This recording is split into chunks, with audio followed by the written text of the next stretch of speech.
wish I could go back to college. Life was so simple back then. What would I give to go back and live in a dorm with a meal plan again? This afternoon, it is my pleasure to introduce an internationally respected, renowned singer and actress.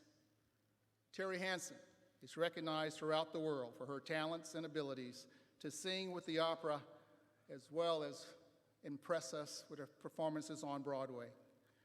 Ms. Hansen has sung leading roles with operas such as the Houston Grand Opera, Glimmerglass Opera, the Orlando Opera, and the Opera de Toulon. Her favorite roles have included starring as the widow in The Merry Widow, as Musetta in La Boheme, and as Rose in Straight Scene. Ms. Hansen has enjoyed a distinguished career, singing with notable conductors and symphony orchestras around the world. She has performed under conductors such as Christoph Eschenbach, John McMahon, Marvin Hamlisch, Julius Rudel, Ward Holmquist, Don Pippin, and many others. In addition, she has appeared in multiple symphonies, including the Boston Pops, the Detroit Symphony, the National Symphony of Brazil, the Russian Philharmonic, the Philadelphia Orchestra, the Sacramento Symphony, the Saratoga Symphony, the Sierra Symphony, and the Virginia Symphony, just to name a few. Ms. Hansen made her Broadway debut in The Boys from Syracuse, and she starred in London's West End as Magnolia in Hal Prince's Tony Award-winning production of Showboat.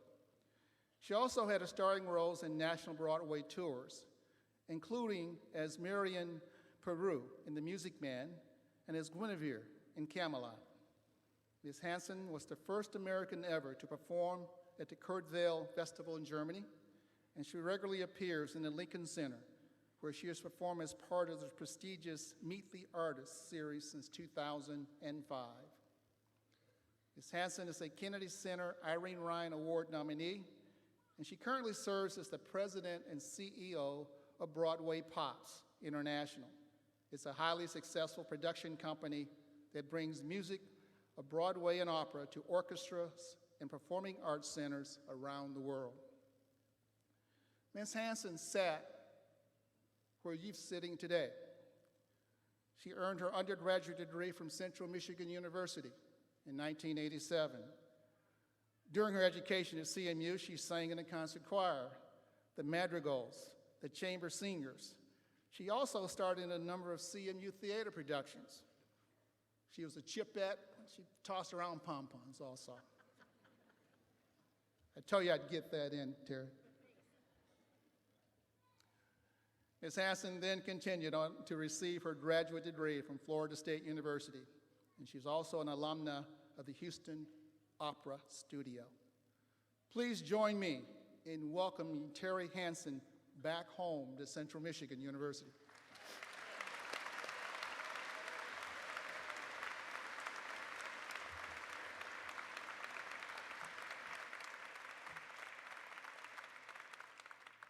Thank you, Dr. Ross.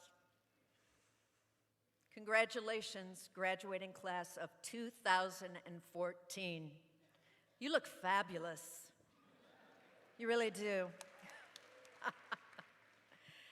Now, I know what you're thinking, and don't worry, you're not going to trip. It's not going to happen. I'd like to take a moment to acknowledge my family that is here today. I'd also like to say a hello over the airwaves to my family in Istanbul and Kurdistan. Çanibaşı, işte hastıkım. The rest of my speech is in English, don't worry, we're good. I'd also like to thank my beloved voice teacher who is today's Grand Marshal, Mary Stewart Keyskin.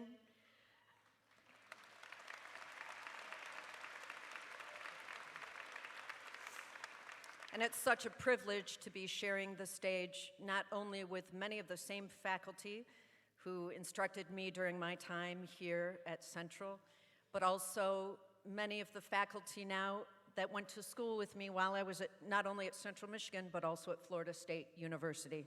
What a pleasure. I would also like to take a moment to acknowledge my first voice teacher from Birmingham Seaholm High School, Eugene Brandstrom, who is here with us today in spirit. And one last person I'd like to acknowledge. It's a perfect example of someone who you should endeavor to spend the rest of your life with, someone who makes you laugh, who doesn't take life too seriously, and who never, ever tells you you're fat. My perfect husband, Ali Kochit.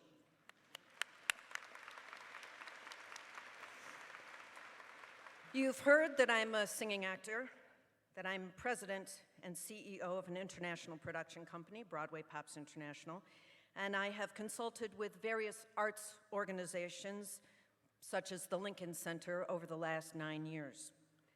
But what you haven't heard is that it wasn't my dream to be a performer or a producer. My dream was to be a chef. My first voice teacher, Eugene Brandstrom, once told me that I would have made a lot of money as a chef.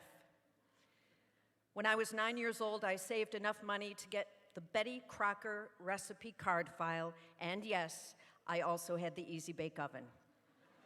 I was an OCD foodie for as long as I can remember. My childhood was filled with watching episodes of The Galloping Gourmet, studying my mother's gravy-stained copy of The Joy of Cooking, and visualizing the proper silverware placement for a formal dinner, serving both a soup and a fish course. I never wanted to be in the limelight. As a matter of fact, if it weren't for my high school friends, Jema Kafarsky and Diane Vopel, telling me that I could sing, I never would have ended up where I am today. As I prepared for this commencement address and began to look over what I've been doing for the last 25 years, I have to admit, it made me tired. Singing opera, working on Broadway and in national tours, on London's West End, making movies, singing with orchestras, touring with Marvin Hamlisch, starting my own company. It's a lot. I've met and worked with thousands of people all over the world and made friends with the best of them. I don't like to name drop, so Google me. Each time before I hit the boards, that means take the stage for you non-theater folk, I do the same thing. I think how I'm the luckiest gal in the world. I remind myself to be still and know that He is God. I take a deep breath, and then I hit it hard. When I arrived in Mount Pleasant, I had no financial or real emotional support. My father had passed away when I was 14, and I showed up without any idea of what I wanted to do or how I was going to do it. I was literally putting one foot in front of the other and on my own. My friends that I made here and the teachers who became my friends were critical to my development as an artist and a person. Many of them are still very near and dear to me. I worked to put myself through school. I even had to take an extra year because I didn't have enough money to pay for a regular class load. I made my own clothes to save money too. Thank God it was the 80s. I even became Miss Isabella County so I could have a little extra tuition money. One day close to graduation, Dr. Sue Gamble called me into her office and she said, "Teri, what are you going to do after this?" I didn't know, but she did. And I attended graduate school to earn a master's degree. When I finished my master's degree at Florida State University, Carlisle Floyd, who had directed me in his opera Susanna, asked, "Teri, what are you going to do after this?" Guess what? I didn't have a clue, but he did. And I was accepted into the opera studio at the Houston Grand Opera, where I trained for 3 years. My career began with Francesca Zambello directing me in the film version of Kurt Weill's Street Scene. Things were happening fast. I had my first inquiry to sing at the Metropolitan Opera when I was 30. I even had 3 different agents and money in the bank before I moved to New York. But achieving fame and accolades for my craft never motivated me. My husband attended a concert of mine when we first started dating. He had never been before, and I had forgot to mention the fact that there would be, 17,000 people in a quick F-16 flyover. He was terrified. When my mother attended my Kennedy Center debut with Marvin Hamlisch and the National Symphony, she asked, "Aren't you nervous?" It had never occurred to me. All I ever thought about was the audience, and giving all that I could. My life has been an incredible adventure, and you are going to have an incredible adventure too. The trick is, you have to know in this adventure that you only have control over two things: how you act and how you react. When you're faced with an open door, you don't have to go through it. And when a bolted door is holding you back, it doesn't mean there isn't another way around. I experience obstacles every day, but I made a decision at a very young age that I would find a way around, if not directly through, any obstacle in my path. The most challenging obstacles to get around are the ones that we place in front of ourselves. If you can master not how you feel, but how you act and react, life is going to be a whole lot easier, and you will build a flawless reputation. Who you are and what you do always precedes you. The good news is, if you don't like your reputation, you can change it. It isn't easy, but there's no shame in owning a mistake, no matter how bad it is. I've fallen hard and often. There are times when I stayed down, and times when I thought about not getting back up, but I did. People who know me know that my best and worst quality is I never give up, no matter what. I can do that because I forgive myself when I screw up, and I'm dedicated to being truthful, even when it's not pretty, or when someone may not like me because of it. Veritas vos liberabit. The truth shall set you free. Those words have been a challenge and a comfort throughout my life. The literal Greek translation is, the truth will release us. I like that translation because it's about us. Ernest Hemingway said, the writer's job is to tell the truth. Anytime we act in truth, we lift up others and ourselves.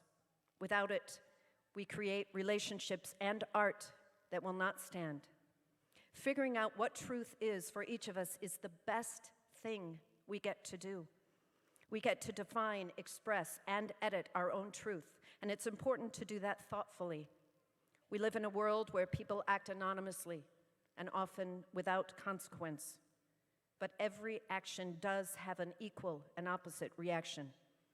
And you may not live to experience your consequences, but someone else will. As we say in showbiz, you'll meet the same people on the way down that you meet on the way up. So thoughtfulness is important and practical. Be kind to every person you meet. That includes the stranger sitting next to you right now. Make a genuine, positive connection. Smile and shake their hand. Go on, do it. Smile and shake their hand. Genuine, sincere. There we go. The hand you just shook, is a hand you may need someday. If you extend yourself with sincere actions, you will build an unbreakable foundation for your life. People will want to be with you, and they will want to be like you. You're no better or worse than the person you just shook hands with or with anyone else. No one is invisible. Everyone has a story. So take the time to connect, listen, and learn from everyone. Take the time to build solid relationships too. Spend time with people face to face, not just on Facebook. In the good times, and especially when it's inconvenient and uncomfortable. True friends can heal the wounds of a lifetime better than any drug, and you'll never be alone in your hour of need. If you hang out with people who aren't there for you, who don't genuinely rejoice in your victories, who are full of empty words or hurtful ones, wish them well and head in the other direction. Fill your world with people who show you that they love you, who speak the truth and live in reality. And when reality gets too hard, which it will, reach out to those same people and you'll find a hand reaching back. Fate doesn't guarantee that we'll achieve our vision of reality, but no one can take our artistry from us, and no one has the power to judge our existence. Throughout my career, I've carried the dreams of others as friends or colleagues had to cut short their careers or amend their hopes of working in the arts due to life circumstances. I felt a responsibility to be better, to give all I could as a person and a performer. But even if our course changes, we all remain artists. I know that some of the greatest works of art are done anonymously, and I have no doubt the greatest performances happen in the shower. Our reward is not the result of our life's work. Our reward is the process of living. How we live ultimately defines us as artists and people. The headlines aren't always filled with our greatest performances, and we don't always receive credit for what we undeniably deserve. But we do get to choose how we live, what occupies our thoughts, and who exists beside us. You can continually envision and live as your best self. You will exist among people, but you'll stand alone in your defining moments, like today. You earned this degree. Others helped you along the way, but you made the choices, big and small, to put this diploma in your hand. No one can take that away from you. Pour yourself out.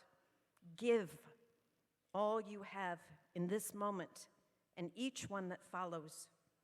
Give me truth, for I have grown weary of the surfaces. Ralph Waldo Emerson. Thank you, Central Michigan University, our dear, dear alma mater, for all you continue to give. My love, blessings, and gratitude go with you. Congratulations, class of 2014. Now let's take on the world. Fire up, chips!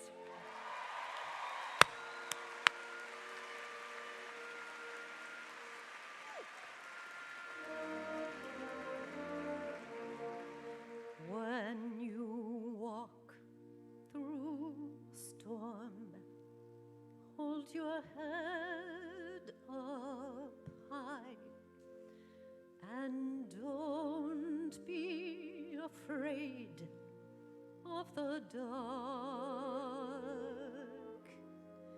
At the end of the storm is a golden sky and the sweet silver song of a lark.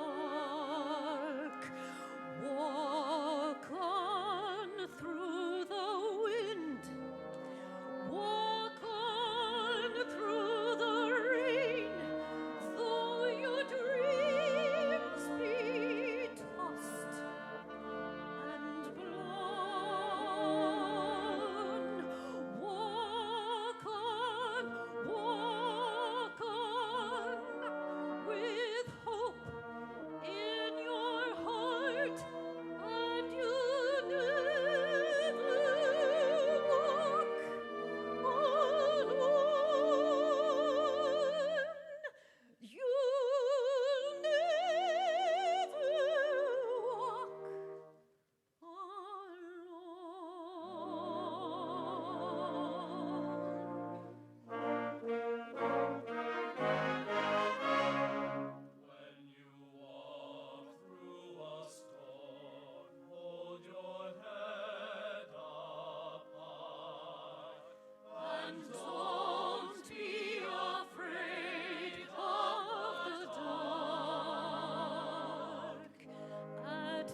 Wow.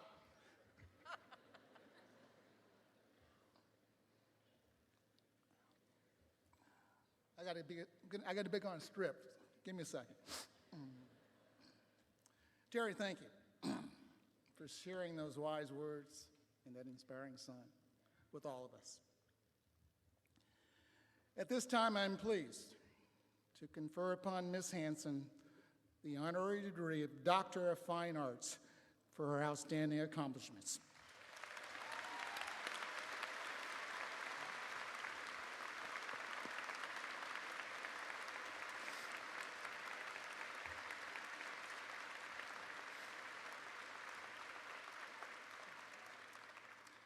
The hood that Dr. Gelb places on her shoulders will serve as a symbol of one of the university's highest honors.